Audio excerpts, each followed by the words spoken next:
After a tough night in Hobart, how satisfying was it to bounce back in that fashion? No, it's like every game in this right now, everybody's being, you 48 hours ago, you're a dunce, and then you win tonight.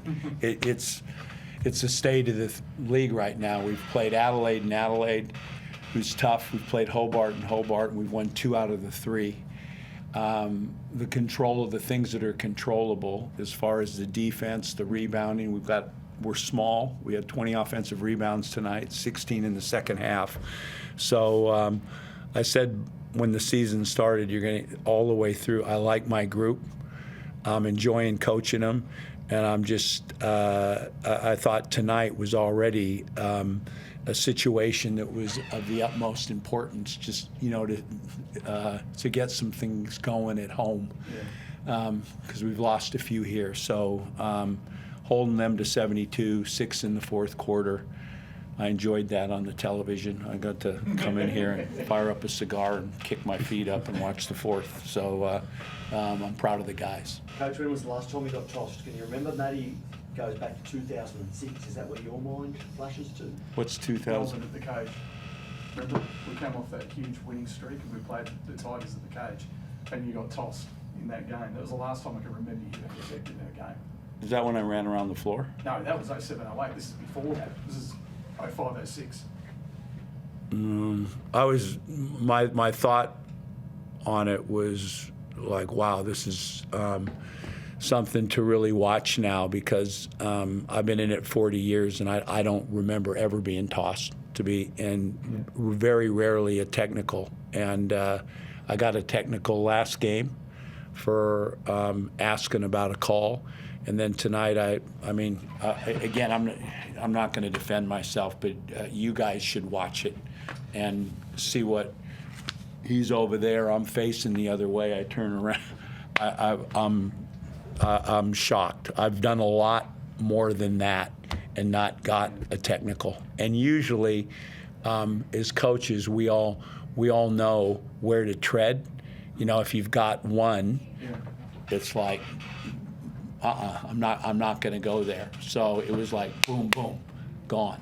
Did you get a behaviour warning before the technical that you remember? No. Because that's usually what happens. No, not even conversation with them during the whole game. Okay. So anyway, let's. Both expert commentators looked at it and said, "There's no way that's a technical." How many times would you have done something similar to that during your nearly 850 games? One of my Lindsay Gage used to sit, and my whole for 40 years, I'm like I am at practice. I'm up and in, and I do jump up and down. It broke to come out of that game like that, sit in here with my daughter who's trembling after the game was over. During the fourth quarter was really hard to swallow. But proud of the coaching staff, proud of my team, and the more important thing is Kouat's 150th, and hit a big shot, played the defense, which is big for him, and rebounded. So I just thought those areas coming into the game that we needed to be good at, we were. Kouat, did the playing group have a level of urgency tonight? I mean, Goorj talked about the fact it's been a bit of a struggle at home. I mean, did you really feel like the group had that urgency and brought the intensity right from the start? Yeah, of course. We talked about it in practice too. Make sure we're ready from the start. The good thing is that we're stacking good days together. So just to come out here and play a good team and keep them to 72 points, it just shows us where we're at. Have you set a standard now? Obviously, those 2 of the 3 that you've won, Adelaide. I mean, everybody lauded the game plan, the job you did on Bryce. And then tonight as well, 15-0 run to close it out. You hold them to 6 points in the fourth. Is it a standard now that you look at the tape and this is what our standard needs to be moving forward?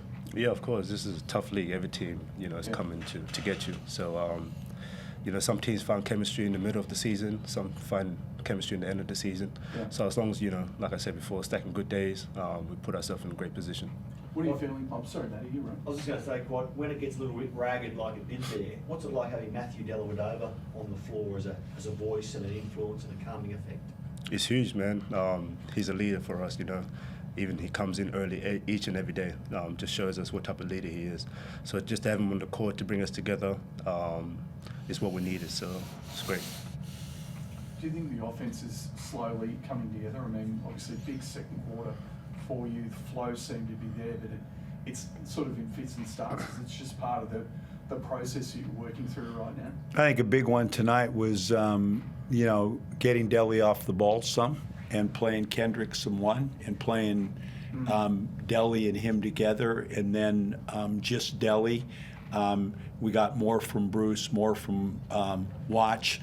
So JG, that's the way forward. And, we're sorting through and working it out. But and even sitting in the fourth quarter and watching us, and I've heard this from, after the Adelaide game, and you look at team strengths and weaknesses. Our strength, you look at our personnel, we're long. We don't have a big team, but we're long and we're athletic. Yeah. And if we aren't in the lanes, disrupting, attacking the offensive glass, moving at pace, then we're not going to go anywhere. So really, what went on tonight is where we need to go to be competitive with the other teams. That's our blueprint. Obviously, lots of import movement. Not that you guys are going to get rid of anyone, but given the fact that NBA teams are being finalised, are you still not looking to add anyone in the near future? No, everyone doesn't talk about us when this one's playing without an import, and it's like you have a joker in a poker game. They've got two, you've got one joker. And what we've elected to do is we've got Watch, we've got Kouat, we've got JG, we've got these guys that we've invested in, and it was the plan from when we started this to go with two. The twister has been losing Kelly and losing Spurgeon before the season started. So right now we're looking at this style of play you're talking about and giving these guys opportunity. And I'm enjoying it and just focusing. We're not talking to anybody. We're not out there recruiting. We're locked into what we're doing. Win-loss sequence, Gorge. What's going to take to string some W's together now and get away from this win-loss? I just think everybody's, you look around, you take Melbourne out, and it's what this is turned into. It's like the football. I mean, every game is competitive, and everybody can beat anybody. And what I'm saying to you is we do have a blueprint. We got to play the defensive end. We got to be disruptive. That ignites the running game and pace, and we got to get on the offensive glass. And we did that tonight.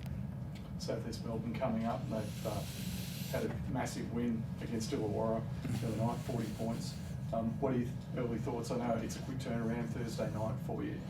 Any early thoughts on that matchup and how you can compete with them? Just a lot of respect for what's going on there. How, since last year, just the energy and the effort they put in defensively. What we're both trying to do in the way they push the ball. It's their philosophy is pretty simple. It's not, it's on the offensive end. It's push, pace, and on balls, and they spread the court and they shoot the heck out of it. So it's going to be a real good challenge for us. But after that, it's Hobart. After that, it's Perth. That's the strength of this league. Is every game there's nothing easy. What Kendrick's two biggest games have been milestone games. Sean Bruce 350, you 150. Was your college teammate saying anything to you out there? Yeah, that's my brother, man. We go way back. So credit to him, man. He had a great game today. He showed out. So yeah, that's my brother for life. Thank you. Craig, anything? Hey, sorry, can I just jump in very quickly? You've seen a lot over your 150 games, and I don't think you would have expected to see a coach like George sort of get treated like that. But what was your reaction to that, first of all? And then secondly, how proud are you of the playing group that you're able to dominate the game from the point that he did have to leave? Honestly, it just shows, he has our back. He's going to fight with us to the end. So, just to go out there and get the win for him is huge. So, yeah, couldn't be more proud of the team. Everyone had a good effort on the boards, defensively as well. So just keep moving forward from now. And Gorge, just quickly, I mean, you don't want that to happen to yourself, but the reason you build a coaching staff and the reason you have leaders is where if that does happen to you, the team's in good hands. And obviously, Billy and Bogues were able to hold down the fort coaching-wise, and guys like Zave and Delhi held down the fort on the court for you. Well, that was obvious watching, the staff. I'm not there, the leader's not there, and they interacted and were totally comfortable with their roles and worked with each other.